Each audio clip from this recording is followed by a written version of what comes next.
సంక్రాంతి అనగానే అందరూ ఆంధ్ర అంటారు. బట్ తెలంగాణ వాళ్ళం కూడా ఎంజాయ్ చేస్తాము. కాకపోతే మా ఎంజాయ్మెంట్ కొంచెం డిఫరెంట్గా ఉంటుంది. ముగ్గులు వేసుకుంటాము, మంచిగా చికెన్లు మటన్లు వండుకుంటాము, సినిమాలకు వెళ్తాము, అందరం కలిసి ఉంటాము. ఎవ్రీ ఇయర్ కుదరకపోవచ్చు కానీ ఈసారి లక్కీగా మా ఫ్యామిలీ మొత్తం ఒకే దగ్గర ఉన్నాము. మంచిగా తమ్ముడు కూడా వచ్చాడు. ఇంకా సంక్రాంతి ముందు రోజు నైటే మా ఏరియా మొత్తం ముగ్గులు వేసేసారు. ఆంటీలు అమ్మమ్మలు అందరూ.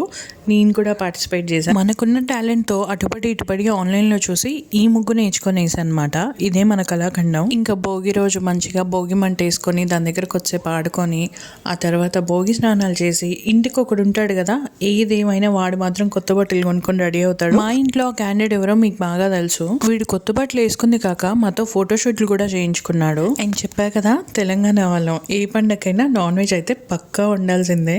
ఇవి కాక సంక్రాంతి పిండి వంటలు కూడా చాలా చేసుకున్నాం. కానీ నాకు వీడియో తీయడం కుదరలేదు. ఇంతకీ మీరెలా ఎంజాయ్ చేశారు మీ సంక్రాంతిని?